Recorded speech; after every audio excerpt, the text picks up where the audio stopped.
Okay, wow. All right, Zinedine Zidane has left Real Madrid. Are you confused? Me too, but I've done some digging on why he left and who's up next for Real Madrid. I'm Adrian, by the way, and this is Rabona TV, where we've got lots of timely news, explainer videos, player bios, FIFA content, match and tournament previews, live streams, etc. So be sure to join us by hitting that subscribe button. We got a great little community. All right, let's get right into it. So this morning at 11 a.m. in Madrid, Zinedine Zidane held a surprise press conference and informed the media that he would be resigning as the Real Madrid head coach. He had informed Florentino Perez about his decision just 24 hours before telling the media, and in doing so, Zidane became the first manager in the Florentino Perez era who left his post willingly, the first coach to not be forced out or fired. That's another record for Zidane. And speaking of records, what legacy does Zidane leave behind in the 2.5 seasons that he managed Real Madrid? Well, he was in charge for 149 matches, winning 104 and drawing 29, losing only 16 times and winning 9 trophies. 3 Champions League titles, 2 UEFA Super Cups, 2 FIFA Club World Cups, 1 La Liga and 1 Supercopa de España. 1 trophy every 97.6 days on average. Not bad for 2.5 seasons of work. Zidane stated that his reasons for leaving were, quote, "for the good of the team. It would have been complicated to win with me next year." So there wasn't really a moment that he revealed as the one turning point that made him want to leave, but he did point out that the lowest point of the season for him was when Madrid lost to Leganés in the Copa del Rey. Quote, "I was really sad that day, but now I feel great. This is not a sad day. Maybe it's not the most beautiful day because it's a hard decision to make, but I feel happy." And I mean, after breaking records as a manager and winning the Champions League title 3 seasons in a row, why wouldn't you be? Also, Perez kept the good vibes going as he said, quote, "He knows I loved him more than any other player or coach." Well, he was probably the most important signing that Perez ever made. And of course, I'm talking about when he was a player. There's no way he could have foreseen all of the value he would get out of Zinedine Zidane when he signed him in 2001 for around 77.5 million euros. And then for him to go on to be the coach of the team and do what he did, best signing ever. Zidane did cite that one of the reasons as to why he's resigning is due to the draining nature of managing a team like Madrid. The consistent pressure takes a toll on you, and fair enough. From the ending of the press conference, with Perez saying stuff like, "This isn't goodbye, this is see you later," and "I hope you can rest, and we hope that you'll be here again soon," it almost sounds like a return to Madrid could be on the books in the future. Maybe? I don't know. Maybe he meant it more of a, because he did say this will always be your home, so maybe he meant it more in that way.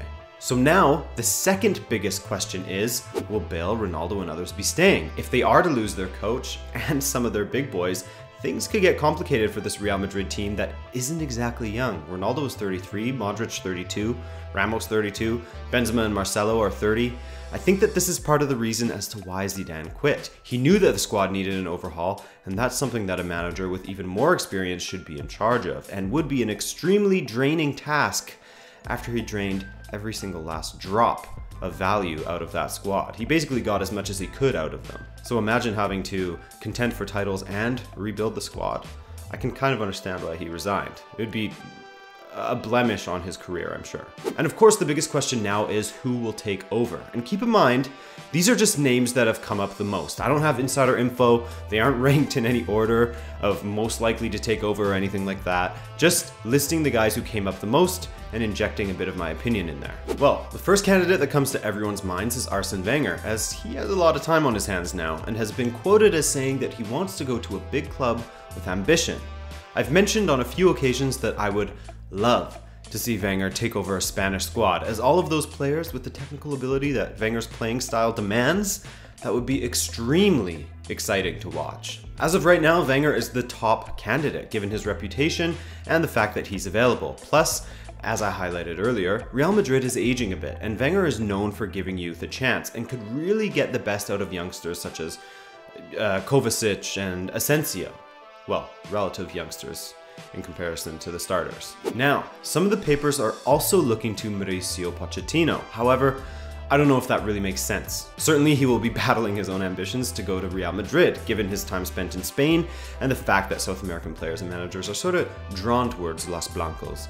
But he just signed a new contract with Spurs, and apparently there is not a release clause included in the contract. So if he was to go, Real Madrid would have to offer a pretty penny for him. I think that he would be a great choice for Madrid, but I can't really see it happening unless Perez coughs up the cash. There were some rumors that he has a Real Madrid and PSG specific release clause in his contract, which in essence would mean if those teams came knocking, he would go to them. He could go to them, but the sources on that are weak, so take from that what you will. Personally, I don't buy it. No pun intended. Maxi Allegri has been consistently linked with a move away from Juventus, with him even stating during the season that once he leaves Juve, he's done with managing in Italy. As of right now, it's looking as though he will be staying with Juve, having been linked with Chelsea, Arsenal, and PSG in the past, and choosing to stay in Turin. Now, however, could the allure of managing Real Madrid be the straw that breaks the proverbial camel's back, aka tempts Allegri away from Juve?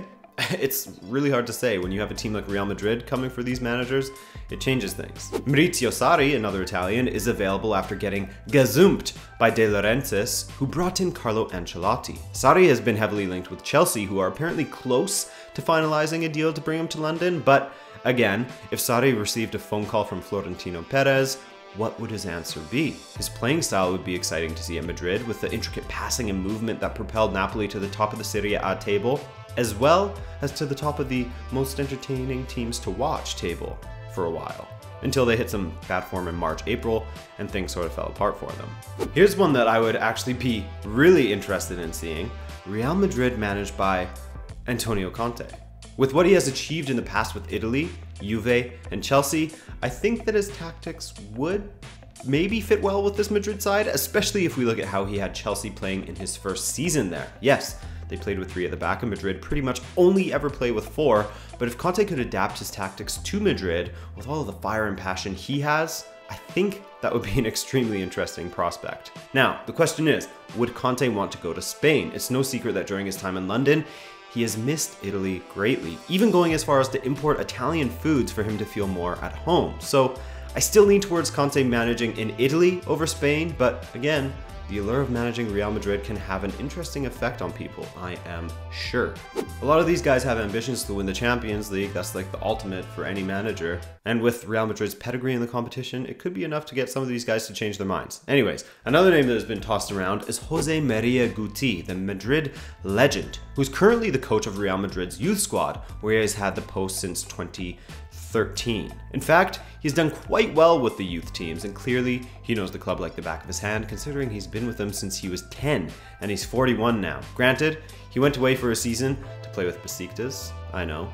So he's been with Real Madrid for a solid 29-30-ish years, because he took a year off as well, as both a player and a coach. Of course, Zidane took a similar route to becoming the coach of Madrid, first as Ancelotti's assistant, then as the coach of the B team, and then the coach of the first team. Personally, I'm not sure that Guti is ready for the first team job. Perhaps getting him as one of the assistants to the next coach would be a decent idea to get him warmed up to the first team position for the future.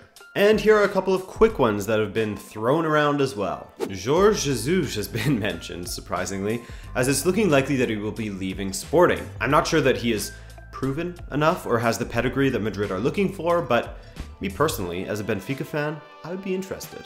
He always did well in Europe with the team that he had, so. Anyway, Monaco's Leonardo Jardim has been mentioned as well. Though Monaco were much more quiet than their previous season, they still finished in second place, though they had a disaster of a Champions League campaign. Granted, his team was completely picked apart last summer, so make what you will of that. Laurent Blanc always seems to come up as a candidate for jobs, but he never really gets any of them. His France and PSG sides were constantly accused of underachieving, which is not the greatest association to have next to your name. And finally, some are even saying that Vicente Del Bosque could make a big return to Real Madrid. For me though, why? This guy is a dinosaur. Football has moved on, and while he was a great manager in this past that we should respect, his old methods and dated way of playing may not work in the modern game. For me, it would be a bit of a step backwards for Madrid to go from Zidane to Del Bosque.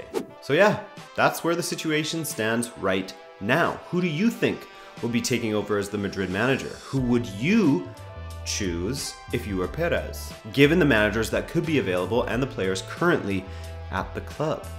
Thanks for watching. If you enjoyed this video, then be sure to drop a like, subscribe if you're new around here, and I'll see you in the next video. Later.